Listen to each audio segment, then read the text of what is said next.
So thank you so much for being here with me today. Today I'm talking to Carlanda McKinney of Bodify, and I'm super excited. I'm just going to jump right into it. You're a panelist on our Badass Women Entrepreneurs event, which is celebrating its 5th year. And that event is happening on March 30th. I'm super excited to have you as a panelist. And this conversation is to really just get to know you better. So thank you so much for being willing to have this conversation with me. Of course. And thank you for inviting me. I'm looking forward to the panel and excited for our conversation today. Awesome. Well, I wanted to just start by taking a step back to 2019. It was near the end of the year when you launched Bodify. And I just wanted to ask, can you describe that mindset that you were in, what you were most excited about, what was going through your head during that time as you launched? Sure. So I wouldn't say that I launched then. I would say that I started the process of laying the groundwork to launch. So at that time, I wasn't doing a lot in the startup realm. I had a couple of other kind of startups before, but at that time I was really just focusing on my corporate career. And I worked for a global health IT company, helping them build and deploy softwares. So that's what I was really focused on. And Bodify started as a journey to fix a problem that I encountered during that time, which was purchase something online, and I used the Fit Finder quiz, and neither side, or the size that they recommended didn't end up working, but I tried to hedge my bets. So I ordered 2 sizes and neither of them fit. And that wasn't an isolated incident. It happened a few times. And so, because I have this entrepreneurial mindset, kind of started thinking, well, what went wrong here? Why didn't that work? What could have made it better? And then started down the path of figuring this out. During that time, I had not too long ago finished a continuing education course around customer discovery and figuring out what your potential customer needs. And so while I was sort of putting together what will Bodify be, this is the need that we're solving, but how are we going to solve it?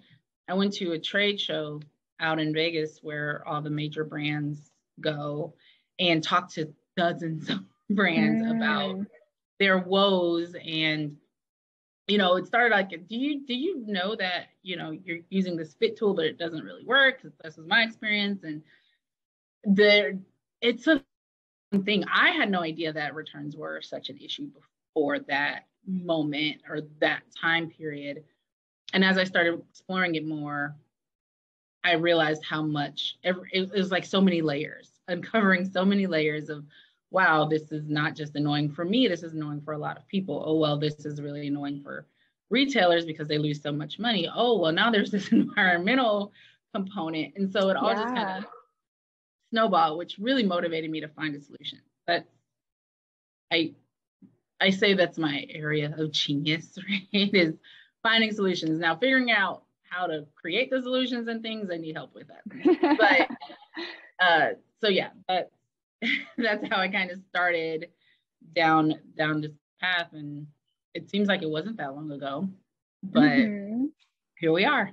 Yeah, it was fairly recent, and it's funny because I feel like everyone that shops online knows that worry and has totally, I've ordered multiple sizes before and none of them fit, and you send them all back. And there's a term for that. It's called bracketing. Oh, bracketing. I didn't know that. Yes. So there's 2 terms for people who order things with the intention of sending a lot back. There's wardrobers who essentially recreate the shopping experience at home.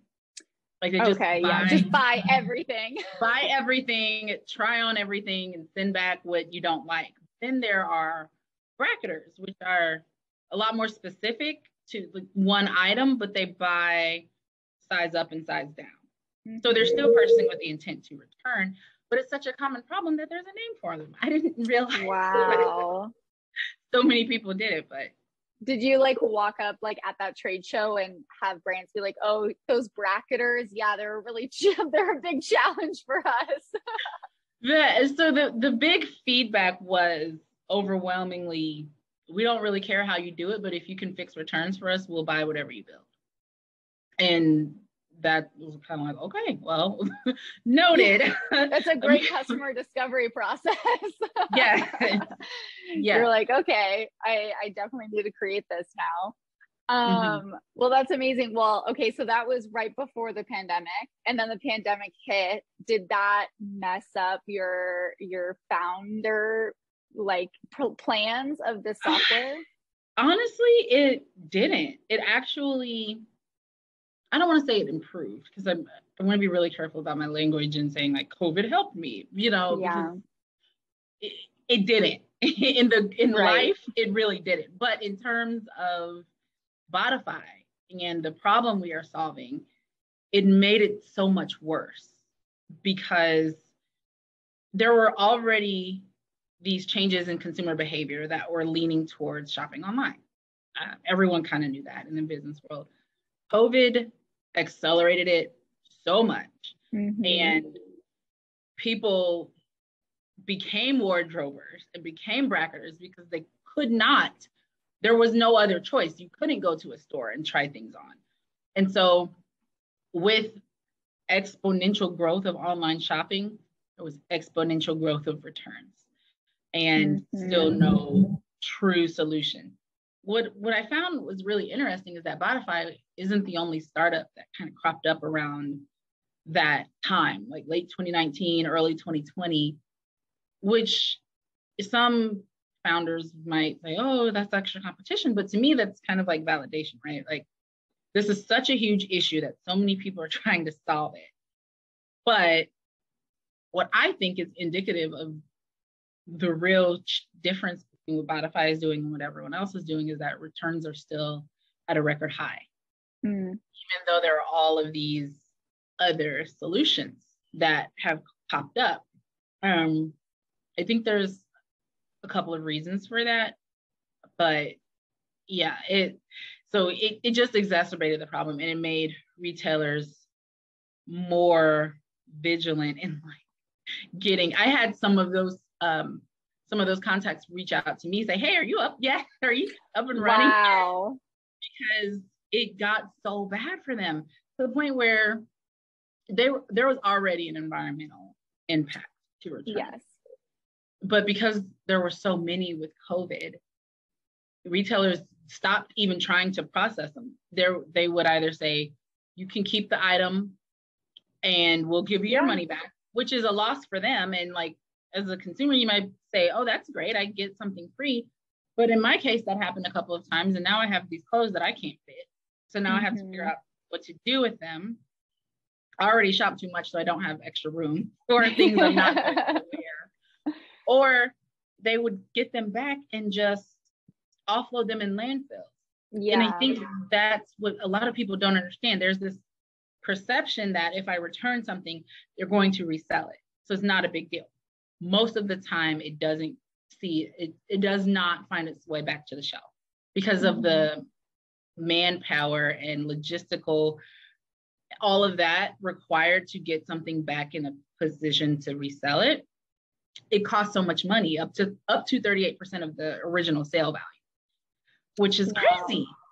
So retailers they either dump them in landfills, they offload them in less developed countries, which is equally egregious, or if they're super brand conscious, they just incinerate them because they don't want it out there. Yes, they don't want photographs of their brand in a dumpster, so they just burn them, which fires aren't good for the environment. Yes. So none of these things are happy endings, which, if you just get ahead of the return, then you solve all these downstream issues. You avoid all of that potential waste and everything. I mean, there's always going to be some level of waste, but at least in this scenario, you are trying to avoid the most of it up front. And so, can you talk a little bit about maybe those other solutions, who has tried in this space before, and if it is such a big issue for both customers and the suppliers and the clothing companies, why hasn't this been tackled before? So I'll say it has been tackled, but not effectively. So I think the one that most people are probably familiar with is a company called TrueFit. And they have been around for a really long time. And in fact, that's the survey that I use when I would encounter my issues. And they do a good job if you're looking, so let me back up. There is an innate difference between brand and size. And what happens is, if you're not shopping in a brand that works for you, it does not matter what size you buy. And so quite frankly, of the other sort of fit finder tools are doing is helping you find what size to buy. But the issue is you have to take a step back, because that's not that person's brand, and whatever size you give them will suck, because that brand doesn't make clothes that are cut for their body. That's what happened with me. It was a dress specifically, and both of the size that was recommended, it fit, but not the way that I wanted it to, not the way it should have. And then the size up, you could also argue that it fit, but not really. And that's because the brand I was shopping in, I figured this out after the fact. They don't make clothes that are cut for women that have my proportions. They just don't. And there's nothing that TrueFit, there was not a number TrueFit could have given me that would have made that dress look good on me. And that's where Bodify is different. That we recognize that brand is really an output data point. It's not an input data point.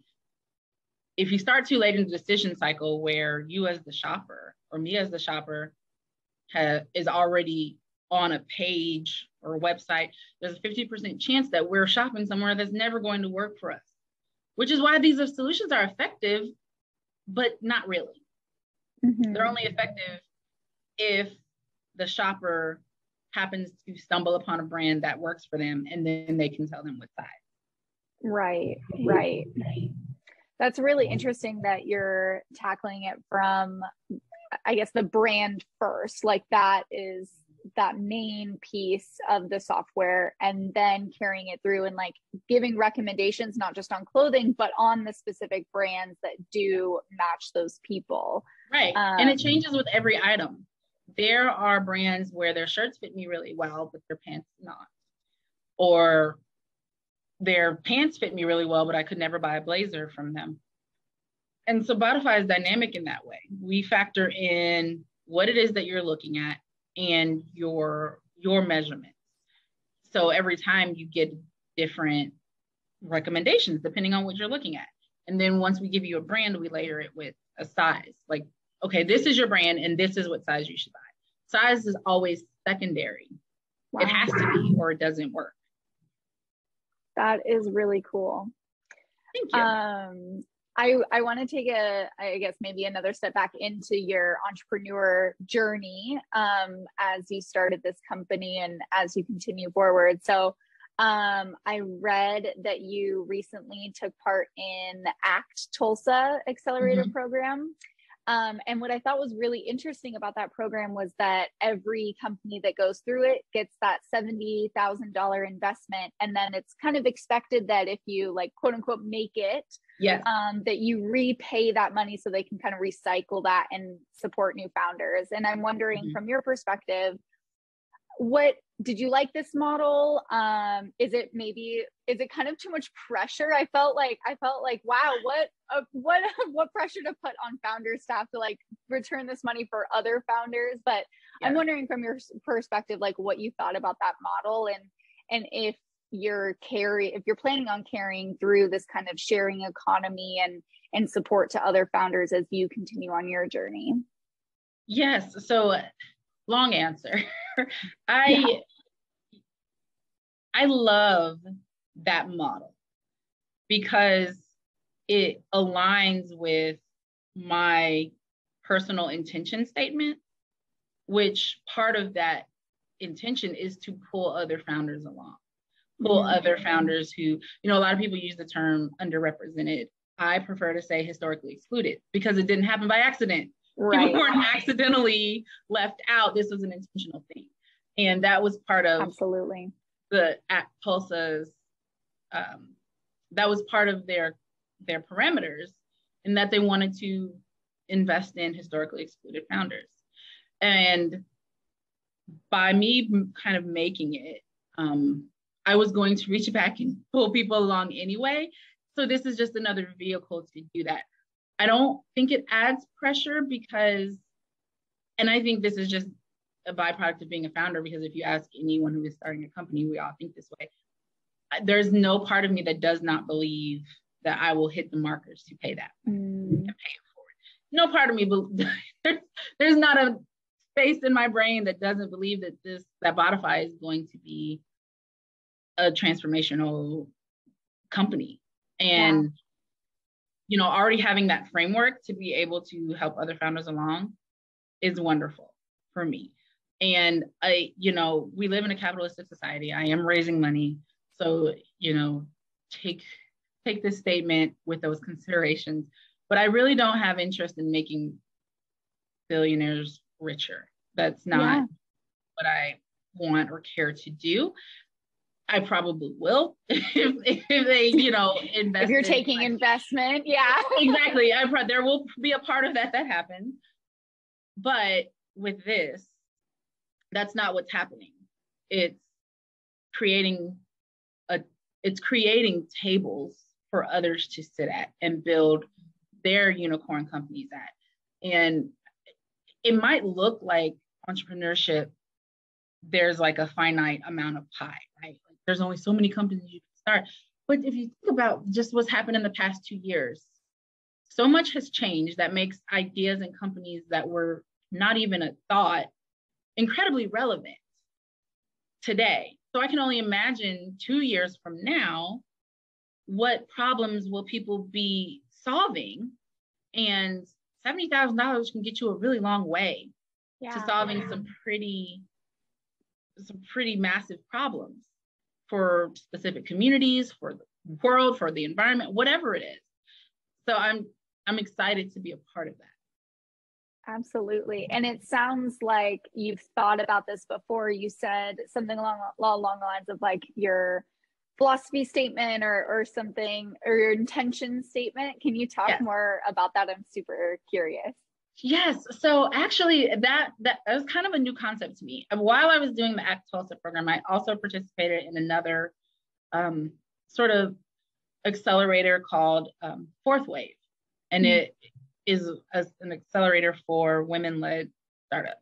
They're based out of California, but women from everywhere were part of this cohort. And one of the things that they were very intentional about was working on us as founders and our mindsets.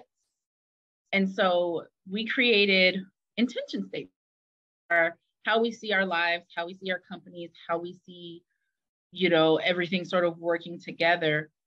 And they're living, right? So you can change and put things in and pull things out. But the idea is that it's almost like alchemy. When you intend for these things to happen, when your intention is to bring prosperity, you will, and it will come back to you. And that is my intention, is to bring prosperity to everyone that Bodify touches, from myself, my family, our team, our customers, our clients, our partners, our end users, everyone. My intention is for Bodify to positively impact in every way. And so part of that is to create a way to bring other founders along and look back and say, hey, like, look what we've built. Look what we have all done. We've all done these incredible things. Let's bring the next generation of founders along to do the same thing. And I mean, I read it every morning. I make tweaks here and there, but, and it might seem kind of woo-woo to some people, but I mean, when I decided to change from, it's like moving from force to attracting. Yeah. And before, I feel like I was forcing things. I was chasing after investors. I was chasing after clients. I was chasing after all these things. And then I made an intention that my aligned people will find me. Absolutely. And they started finding me, whether it was through a tweet or an introduction or whatever. And I know that kind of gets off into the weeds, but I love it. I just think that's so powerful, especially how you said that you wake up every day and you read this, because if you're starting out your day like deeply set in your intention and your values, I feel like there's no other way for the world to react other than align on all these different things and bring you closer to the people that are aligned in those values and those intentions. I think that's really powerful. I was listening to a podcast where it said like notice where you feel pushed and where you feel pulled. And if things are pulling you towards them, maybe you should put more attention into what those things are. And that just really reminded me of that. Yes. So true. So true. I think, with hustle culture, and it always like this hyper connectivity, it always feels like someone else is further along, or, oh, this person started their company at the same time I did, but they've raised $7 million and I've raised 25,000. There's like, there's always this urge or this pressure to be doing and to make things happen. And I don't want to make things happen. I want to let things happen. I want to create space to let things, because when you make things happen, you end up partnering with people that are not aligned, and that can go really south really fast. And and that's not the life that I want. And if I have to, beg, borrow, barter, and steal for you to invest in my company, then we're not aligned. I'm good. Absolutely. Good. Yeah. So as you are building out your team, how are you planning on instilling those values and those principles as you create this company? Yeah. So one thing, when I talk to people, you have the general like interview questions and tell you about yourself and all this stuff. But I always find a way to get into like, well, what are you reading? Do you like to read? What is hey, there's this book called The 15 Commitments of Conscious Leadership. And I really think that you should take time and read it, because this is how I have structured this company. And more or less saying like, you got to be on board with this, or this is not the place for you. Right. I'm saying it in a really nice way, but I mean, it really works, because you either have people who are really on board with it naturally, or you have people that are kind of like, I'm really a lot more driven to like, there are people that just don't jive with it, and that's okay. That doesn't mean they're bad people. It just means we're not aligned. And that's really okay. Yeah. I think that's another layer of like self-awareness that I reached last year, is being able to say that's okay. If we're not aligned, that is okay. That doesn't mean I'm bad, you're bad. It just means we're not here. That's such a strong statement. That is so powerful. And you're going to create such a rockstar team that out of that, because everyone is going to be on the same page and is going to come in with the right intentions and set in the right values. And it sounds like also be on the same learning path of, for the most part, if you're bringing up these books and these types of like professional and personal development opportunities, it sounds like you're going to have one rock star team. Thank you. That's the plan. That's the plan. And it only works when everyone is on the same page. Right. Because otherwise, I mean, like if all the cogs aren't aligned, there's bumps. Yep. Mm-hmm. Definitely. Well, we are getting to the end of our time here, and I want to be respectful. I know you're a busy founder, but I am dying to ask this question. So Badass Women Entrepreneurs is celebrating its 5th year. And I want to like put together this like hypothetical, metaphorical basket of goodies with you. And this basket is meant to like inspire, keep you motivated, keep you like doing self-care, things like that. So if we were going to put 5 things in this kind of fake basket, what would those things be? It could be like songs, books, podcasts, people, pets, like anything at all. Yes. Okay. So some of these are actual things. Some of them are ideas. 5 things. So jazz as a genre. Absolutely. Oh my gosh. Jazz, I'll say it, jazz and classical music. They're coupled together as a genre. Amazing. Okay. Child laughter. It is like, have you ever just heard kids laughing and having a good time? And I have a 10-year-old, and when he's laughing, my heart just, because it's so pure and it's so real in the moment. It is just amazing. Listening to children laugh and be happy. Fresh flowers. Oh, that's amazing. Fresh flowers. Any specific flower? Lilies. Okay. Lilies. I'm looking at a bouquet of lilies. Love it. I love like lilies, calla lilies, star lilies. They're beautiful and they smell amazing. There is a book. So a book that I don't think it necessarily brings joy, but it gives so much perspective, and it's by Malcolm Gladwell. It's called Outliers. Oh, and yes. Mm-hmm. Yes. Every time I listen to that book, I get more motivated. I pick up new information. I learn more about society. It's not necessarily a founder book either. It's just a book. If you're a parent, if you are working, if you're working with children, if you're working with other people, it's just a really great book. And pad thai. Pad thai? Yes. If there was one thing I could eat every day for the rest of ever, it would be variations of pad thai. That was gonna be my question. Like, what's your protein? What's your spice level?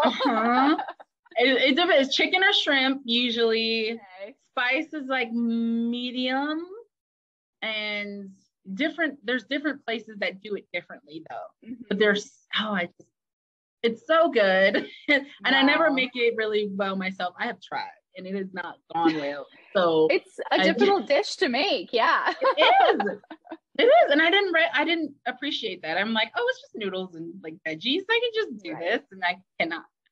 Oh my gosh. Wow. Well, we got some music, children's laughter, flowers, pad thai. This honestly sounds like an amazing metaphorical like basket of goodies.